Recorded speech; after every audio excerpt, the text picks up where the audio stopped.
Bonjour à tous et bienvenue dans cette partie de la formation. Je vous ai parlé de la façon dont on peut inclure des variables dans les routes.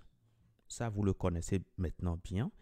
Et je vous ai dit également qu'on peut aller au-delà de cela et apporter de l'aide à notre routeur, puisque notre routeur, c'est tout simplement une machine. Et cette machine-là, il faut l'aider pour qu'il puisse mieux nous aider en retour. Donc, parfois, vous avez des routes qui sont un peu complexes et il faut apporter des précisions. J'ai parlé de ça. Maintenant, il arrive aussi que on intègre des, des valeurs, des informations dans une route pour pouvoir traiter cela. C'est le cas, par exemple, lorsque vous avez une route dans laquelle on met point d'interrogation, name égale, voilà, ins ou bien SSS, et puis on met le E commercial, on met prénom égal, etc., etc. Donc, on peut envoyer une requête avec des paramètres. Des paramètres. Et comment est-ce qu'on récupère cela? C'est ce que nous allons voir dans cette partie.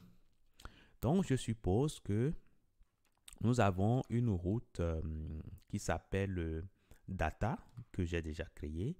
Et cette route-là, nous mettons par exemple data, hein, on met point d'interrogation et on peut mettre autant d'informations que nous voulons.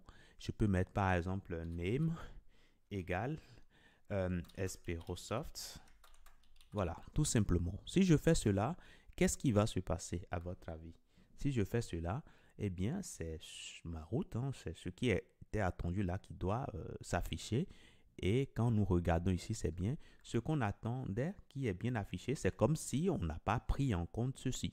Et c'est tout à fait normal parce que là, on n'a pas vu cela. La question que je m'en vais vous poser, si nous voulons récupérer ce qu'on a indiqué ici, le name là, est-ce qu'on peut simplement mettre ici $name? Alors, ce n'est pas vraiment une bonne idée, même si ça peut rapidement nous revenir à l'esprit, mais ce n'est pas du tout une bonne idée. On mettra $name ici si et seulement si il y a un name là qui est un paramètre, hein, qui est une variable hein, qui s'appelle name comme ceci, qui est optionnel, ou pardon, qui est variable. En ce moment-là, on peut mettre comme ceci. Okay? Et là, du coup, on peut récupérer comme ça. Sauf que ce qu'on vient de faire là n'est pas totalement comme ça. C'est bien point d'interrogation qui a été intégré tout simplement là, ici. OK? Voilà. Maintenant, je vais vous demander si nous affichons, par exemple, $get. Pour ceux qui ont fait PHP avec moi, normalement, vous devez connaître hein, $get qui est un super global. Ce super global nous permet de recueillir les informations qui sont envoyées hein, avec la requête.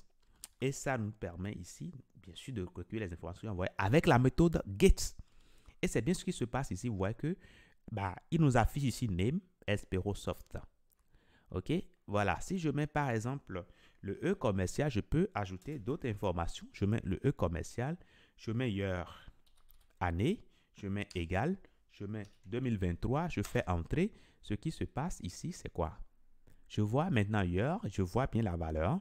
Je peux continuer hein, encore, je peux mettre autant de valeurs que je veux. Je peux mettre encore le E commercial.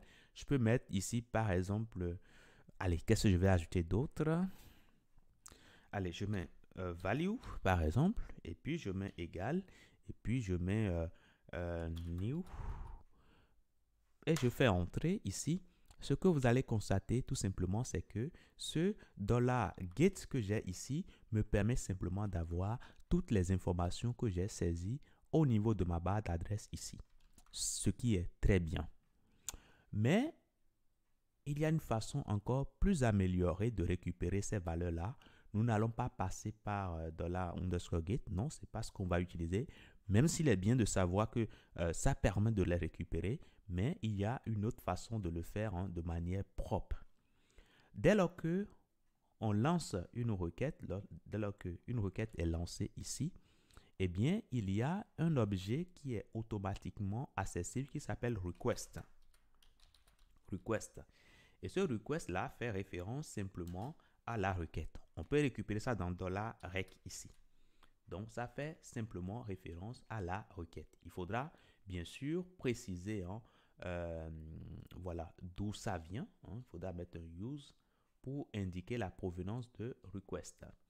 Alors, request, attention, attention, il ne faut pas prendre n'importe quel request.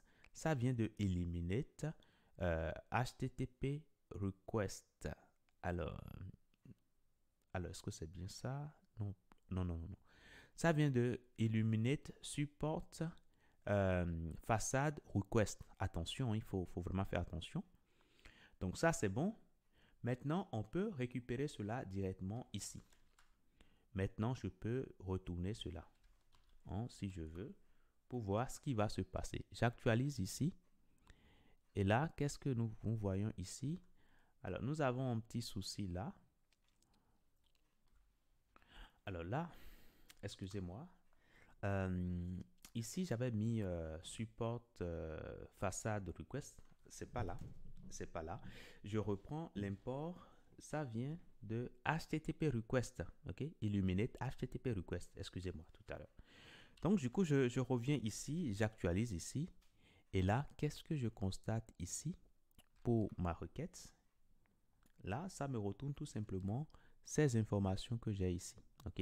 Et c'est bien les informations que j'ai à l'intérieur. Parfait. Maintenant, je peux dire, je veux récupérer, par exemple, ici, je vais mettre ici input,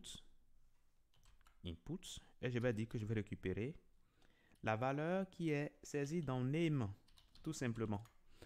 Donc, j'actualise ici, et là, ça me récupère bien ce qui est dans name. Parfait.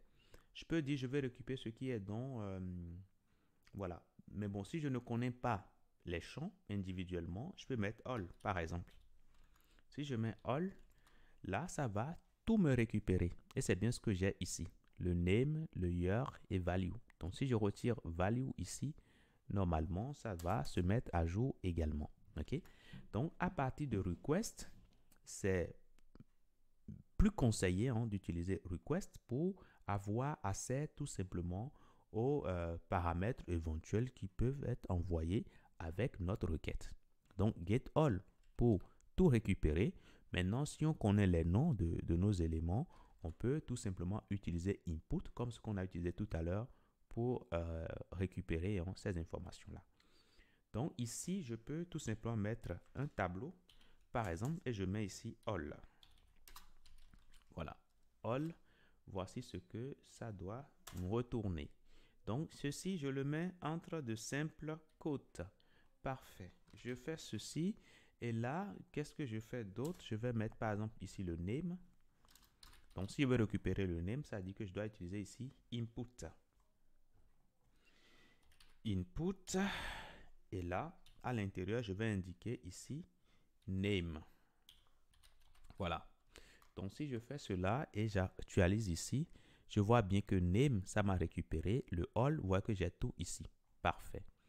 Maintenant, si je dis par exemple que je veux récupérer names, par exemple, étant donné que names n'existe pas, voit que ça me retourne nul. Mais je peux dire, au cas où ça n'existe pas, alors je veux mettre Jean.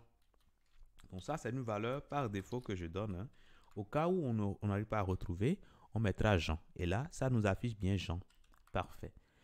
Je peux également récupérer value. Donc là, je mets ici value. Value. Et là, input value. Et je peux donner également une valeur par défaut qui peut être par exemple, allez, je mets 25 par exemple. Et c'est bon. Donc quand j'actualise ici, je vois bien value et je vois 25. Pourquoi c'est 25? Parce que ici, il n'y a pas value de défini. Par contre, si je définis cela maintenant, allez, je mets value égale à new, ce qui va se passer, c'est que c'est value qui sera prise en compte ici, tout simplement. OK? Donc voilà, input pour accéder aux informations de manière individuelle et puis all pour récupérer toutes les informations qui sont envoyées dans la requête sous forme de couple clé-valeur. Je vous dis merci d'avoir suivi cette partie et à tout de suite dans la prochaine.